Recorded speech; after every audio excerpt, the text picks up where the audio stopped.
crack, guys? Welcome back to my channel. Kazzy here. In this video I'm going to be sharing with you all of the books that I got on my trip to Manchester. I'm wearing the same top because I couldn't be bothered changing. So if you didn't know, last weekend I went to Manchester, and Manchester city centre has the biggest Waterstones in the UK, I believe. It is massive. I will say, it is massive. But it still literally has the same size YI section as the one in Belfast. It probably had about like 2 more bookcases than what Belfast has, but at the same time I'm like, okay, you're the biggest one, yet you still have only about 6 bookcases. But I wasn't complaining. I still got a lot of books. Without further ado, let's just get into them. The first book I want to share with you is one that I actually got on the drive down, because we stopped at Gretna just to have a bit of a break, because it is a long ass drive from Conryan to Manchester, and yes, we drive. We stopped just to, you know, stretch the legs, get the legs going a little bit, get some blood back into them, and get something to, you know, eat, get a bit of coffee. Just do a bit of shopping, and there's a works in there. And I also got another book that I shared with you in my Harry Potter haul, and so I also got this book as well in the same day, and that was Rose Under Fire by Elizabeth Wein. I read Codename Verity, which is a companion novel to last year, and it was only 3 for £5 offer, or £2 each. Because this is a companion novel to Codename Verity, I know it's set during World War II. Rose Justice is a young American ATA pilot, delivering planes and taxiing pilots for the RAF in the UK during the summer of 1944. A budding poet who feels vividly alive while flying, she is forced to confront the hitting atrocities of war and the most fearsome.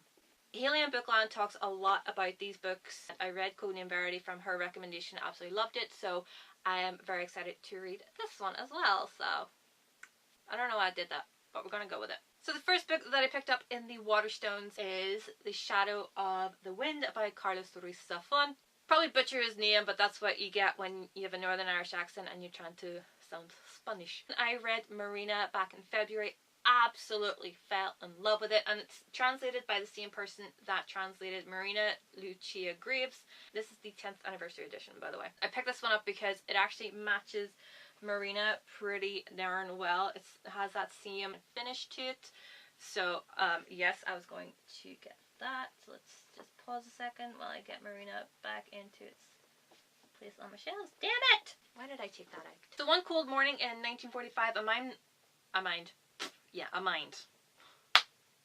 One cold morning in 1945, a man brings his 10-year-old son Daniel to a labyrinthine library of forgotten titles hidden in the old city of Barcelona. Allowed to choose one book, Daniel pulls out The Shadow of the Wind by Julien Carach. If I remember my Catalan pronunciations, X is a ch sound. Carach. But as Daniel grows up, several people seem inordinately. Wow, I am struggling. But as Daniel grows up, several people seem inordinately interested in his find. What begins as a case of literary curiosity turns into a race to discover the truth about the life and death of Julien Carach and to save those he left behind. I think this whole series is called Cemetery of Forgotten Books, and I am in love with that whole kind of aspect. It just like seems fascinating, and I know a Clockwork Reader, Hannah, she loves this book, and so I'm going to give it a shot. And if, as I said, if Marina is anything to go by, I'm absolutely going to fall in love with this. I also got Lips Touch by Laini Taylor. This is a collection of short stories that I actually have never heard about, and there's like beautiful illustrations inside of it. They are absolutely gorgeous. Like, just look at that. Just look at that. The cover is interesting. It's like a plum on the front. I read Stranger Dreamer this time last year and absolutely fell in love with Laini Taylor's writing. And in Victorian times, goblins offered sumptuous fruits in exchange for maidens' souls, and were usually successful. But what does it take to tempt today's savvy young women? Discover the answer in Goblin Fruit. There are 3 short stories in this. In Spicy Little Curses, a demon and the ambassador to hell tussle over the soul of a beautiful English girl in India. Matters become complicated when she falls in love and decides to test the curse placed upon her. Interesting. And in Hatchling, 6 days before Esme's 14th birthday, her left eye turns from brown to blue. She little suspects what the change heralds, but her small, safe life begins to unravel at once. What does the beautiful fanged man want with her, and how is her fate connected to the mysterious race of demons? Interesting. Absolutely interesting. I adore Laini Taylor's writing. Love Strange Dreamer. I am chomping at the bit for Muse of Nightmares, and I have the entire series of Daughter of Smoke and Bone, which I've yet to read. I do want to read it. I just haven't read it yet, but it is on my to-read list, which is obvious. I couldn't wait to pick this up, and as I said, it's Laini Taylor. These illustrations are gorgeous. I'm hoping to love it. Last month I read The Diviners by Libba Bray, and so I picked up the next two books in the series, which are Lair of Dreams and Before the Devil Breaks You. Lair of Dreams is a brick. Before the Devil Breaks You, not so much. Still a damn brick. I am going into these not knowing a damn thing beyond what I read in The Diviners. And I love The Diviners. I love Libba Bray's writing. I love the characters. I love Evie. Yeah. I cannot wait to continue on with this series. Yeah, this is one of the UK's just normal, hard, kind of spined paperbacks, whereas this one, it's nice and floppy. Before the Devil Breaks You is nice and floppy. I don't know why, but I've suddenly got like obsessed with the floppy ones. Whichever. I also picked up Fantastic Beasts and Where to Find Them, the original screenplay by J.K. Rowling. We had this at work ages ago, and I had no interest in picking it up because I hadn't watched the movie then. If I had watched the movie back when it frickin' well came out, I would have got this for far cheaper. I am so glad that I got this. I watched Fantastic Beasts and Where to Find Them literally about 2-3 weeks ago. I'm obsessed. I've literally watched it like 3 times a week, mostly because I'm too lazy to change the disc in my DVD player, but that's neither here nor there because I love it. I adore the cover that Mina Lima designed.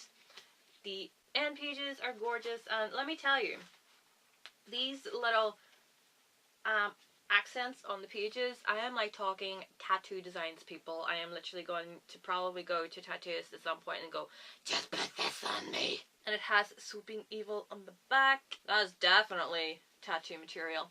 And then when the book is in the buff, there's a niffler on it. There's a niffler. I wish the niffler had an actual name. Dougal the Demiguise has a name, and Pickett has a name, but I don't think the niffler has one. I also picked up On Earth by Amy Kaufman and Megan Spooner. I read Haunted by Megan Spooner last year, but this is the first foray that I've read with Amy Kaufman. I was intrigued by this book when every booktuber and their mother was getting it. I thought it was very intriguing. Like, literally the cover just looks like Temple Run. Does that not just look like the intro to Temple Run before you start your game? And that's what Haley and Bookland kind of described it as, and I was all for that. And I think Heather at Bookables described it as Indiana Jones. Heck yes. And the only thing I really know about this is when Earth intercepts a message from a long extinct alien race, it seems like the solution humanity. Humanity. I am like Harry Potter in the brain because I've just been listening to the audiobook of the Half-Blood Prince before doing this when I was putting my makeup on, and I've got like Hermione in my head. I can't even say humanity. See? I can't do anything. Okay. Just calm down. It seems like the solution humanity has been waiting for. The Undying's advanced technology has the potential to undo environmental damage and turn lives around, and their message leads to the planet Gaia, treasure trove waiting to be explored. For Jules Anderson and his fellow scholars, the discovery of an ancient alien culture offers unprecedented opportunity for study. As long as scavengers like Amelia Radcliffe don't loot everything first, despite their opposing reasons for smuggling themselves onto the alien planet's surface, they're both desperate to uncover the riches hidden in the Undying temples. Beset by rival scavenger gangs, Jules and Mia form a fragile alliance, but both are keeping secrets that make trust nearly impossible. As they race to decode the ancient messages, Jules and Mia must navigate the traps and trials within the Undying temples and stay one step ahead of the scavengers on their heels. They came to Gaia certain that they had far more to learn from their fellow humans and the ancient beings whose mysteries they're trying to unravel. But the more they learn about the Undying, the more Jules and Mia start to feel like their presence in the temple is part of a grand design, one that could spell the end of the human race. Sounds interesting. Let's see what this looks like on the buff. No. Ooh! That's fun. Just kind of like foiled blue. Interesting. Love it. And now my memory card was full. That better have saved everything that I just said, or else I'm going to be pissed off. So yeah, hopefully I'm going to enjoy this and not like it's going to be some kind of expose on, you know, environmentalism and, you know, we should all care for the environment. Here's hoping that it literally just turns out to be like Temple Run. I also picked up the Fitz Divide by Veronica Roth. This is the sequel to Carve the Mark. I was going to get there. I haven't read Carve the Mark. I haven't yet, so got the sequel because, you know, I could. It's disappointing that this doesn't have sprayed edges like my edition of Carve the Mark, but this one is signed, so that kind of makes up for it. I have no idea what the Fitz Divide is about. I don't really want to know. Oh my god. Look. Just look at it, naked. If I'm right, and I remember correctly, the Carve the Mark has the same kind of embossed design on the front of it. Ignore my fingernails. But yes. Yes. Yes, yes. If I'm right, and Carve the Mark has the same kind of design on the front of it, it looks gorgeous. And the last book that I have to share with you is one that I had not anticipated getting. I went into the Waterstones in the Trafford Centre and the Waterstones in the city centre of Manchester, thinking that I knew what I wanted to get.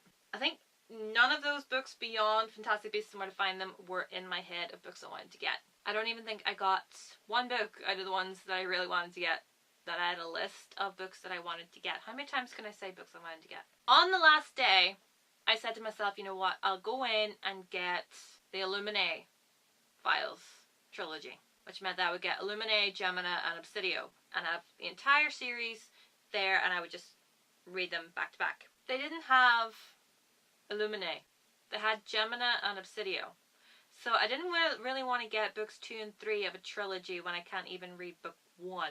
I could have asked if they had like Illuminae in like the back room, but I find this instead. Because the YA section of the one in Trafford Centre is way at the back, so I just walked through the main part of the store, and this was just sitting, looking at me, and I was just like,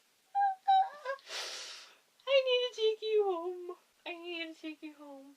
Hamilton, The Revolution by Lin-Manuel Miranda and Jeremy McCarty. I saw this and I just needed it. I love the edges of these. It looks like it's like a dossier that's just been put together. It looks amazing. And just look, it has all the lyrics and all the information. It's just so good. And you better know that whenever I go to read through this, I'm going to have the soundtrack playing along with me because, like, Scholar Sisters, work! I love looking at lyrics because sometimes when people speak so ridiculously fast, and if you listen to Hamilton, you will know that I am not 100% sure what they're actually fucking saying. Now, I can actually go through this and go along with them. I am so excited to have this. Yes, it costs about an arm. If I had have got the Illuminae Files, it would have been the same price, so why not? So there you have it, guys. Those are all of the books that I got on my recent trip to Manchester. I love them all. I am so glad that I found all of these when I did because, as I said, like, these were ones that I didn't anticipate getting, but I'm so happy that I did get them and I did find them, and yes, I am very, very, very, very, very excited to read these now. Let me know in the comments down below what were your favourites of the books that I got, and subscribe if you haven't already, and I will see you in my next video.